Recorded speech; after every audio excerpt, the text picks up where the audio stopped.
Hi guys, welcome to my YouTube channel. അങ്ങനെ നമ്മുടെ കാറ്റത്തെ കിളിക്കൂടിൽ ഒരു അടിപൊളി പ്രമോ വന്നിരിക്കുകയാണ്. പക്ഷേ അത്ര അടിപൊളിയാണെന്ന് പറയാനും പറ്റില്ല. നമ്മുടെ നിധിക്ക് എന്തായാലും വൻ സർപ്രൈസ് ആണ്. പക്ഷേ സുധീഷിന്റെ കാര്യത്തിൽ അങ്ങനെയല്ല. അവന് ഭയങ്കര ഷോക്കായിട്ടുള്ളൊരു കാര്യമാണ് നടക്കാൻ പോകുന്നത്. തന്റെ ജീവിതത്തിൽ ഒരിക്കലും ഇങ്ങനെ ഒരു സംഭവം നടക്കില്ലെന്ന് നിധി ഉറപ്പിച്ചു കഴിഞ്ഞിരുന്നു. പക്ഷേ ദൈവനിശ്ചയം വേറെ ആയിരുന്നു. സുഭാഷ് ഏട്ടൻ വർക്ക് കഴിഞ്ഞ് വരുമ്പോൾ കൂടെ ഒരാളുണ്ടായിരുന്നു കേട്ടോ.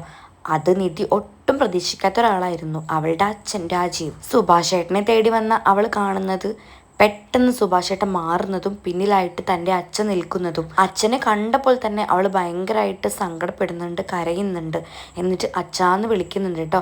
ആ ഒരു രംഗം വളരെ അടിപൊളിയായിരുന്നു. അത് കണ്ടപ്പോൾ രാജീവ് അവളെ മോളേന്ന് വിളിക്കുന്നുണ്ട്. അവൾ ഓടിച്ചെന്ന് അച്ഛനെ കെട്ടിപ്പിടിക്കുന്നുണ്ട്. അത്രത്തോളം ആ പെൺകുട്ടി അവളുടെ ഫാമിലിക്ക് സ്ഥാനം കൊടുക്കുന്നുണ്ട്. അതവർക്കന്ന് മനസ്സിലാക്കാൻ പറ്റിയില്ല. പിന്നീട് രാജീവൻ അവർ ഫുഡൊക്കെ വിളമ്പി കൊടുക്കുന്നുണ്ട് കേട്ടോ. സുഭാഷ് ഏട്ടനും ഉണ്ട്, കൂടെ നികേഷും ഉണ്ട്, നിധിയും ഉണ്ട്. എല്ലാവരും കൂടെ നല്ല രീതിക്ക് തന്നെ രാജീവനെ സൽക്കരിക്കുന്നുണ്ട്. രാജീവ് നന്നായിട്ട് ഫുഡും കഴിക്കുന്നുണ്ട്.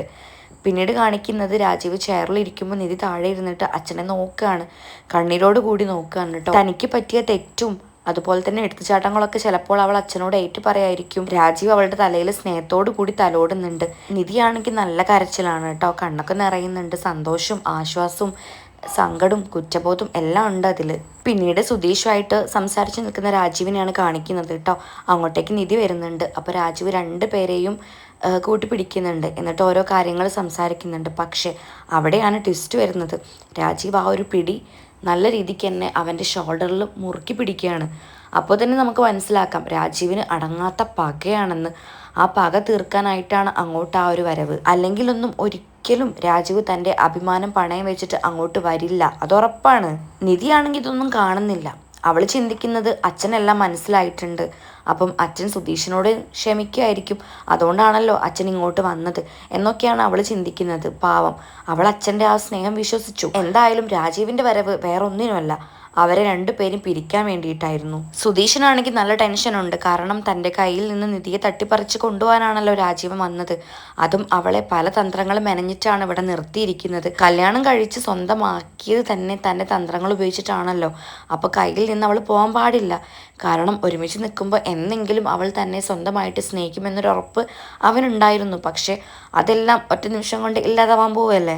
അതുമാത്രമല്ല, രാജീവ് നിധിയെ കാണാനായിട്ട് കിളിക്കൂട്ടിലേക്ക് വരുന്നതിന് മുന്നേ തന്നെ ജംഗ്ഷനിൽ നിന്നും സുധീഷിനെ കണ്ടിട്ടുണ്ടായിരുന്നു. അവനോടാണെങ്കിൽ വെല്ലുവിളി വരെ നടത്തിയിട്ടുണ്ട്. വെറും 7 ദിവസത്തിനുള്ളിൽ നിധി നിന്നുപേക്ഷിച്ച് എൻ്റെ വീട്ടിലേക്ക് വരും, അതായിരുന്നു രാജീവിൻ്റെ വെല്ലുവിളി. അതിലെന്തായാലും രാജീവ് വിജയിച്ചിട്ടുണ്ട്. നിധി ഒടുവിൽ പോവാണ് കേട്ടോ. അവൾ കാറ് കയറി തൻ്റെ അച്ഛൻ്റെ കൂടെ സ്വന്തം വീട്ടിലേക്ക് പോവാണ്. പോകുന്ന പോക്കിൽ അവൾ എല്ലാവരെയും ഒന്ന് നോക്കുന്നുണ്ട് കേട്ടോ. അവളെ യാത്ര അയക്കാൻ നിന്ന എല്ലാവരുടെ കണ്ണിലും സങ്കടമുണ്ട്. പക്ഷേ സുഭാഷ് ഏട്ടനും ഭാസ്കരനും അരീഷും ഒന്നും പുറത്ത് കാണിക്കുന്നില്ല. പക്ഷേ നികേഷ് നന്നായിട്ട് കരയുന്നുണ്ട്. അവന് തൻ്റെ സങ്കടം പിടിച്ചു വെക്കാനാവുന്നില്ല. സുഭാഷ് ഏട്ടന് പിന്നെ അവള് നല്ല രീതിക്ക് എത്തിയല്ലോ, അവരുമായിട്ട് പിണക്കങ്ങളെല്ലാം മാറി, എല്ലാം നേരെ ആയല്ലോ എന്നാണ് സുഭാഷ് ഏട്ടൻ ചിന്തിക്കുന്നത് കേട്ടോ. ഭാസ്കരനും അങ്ങനെ തന്നെയാണ്.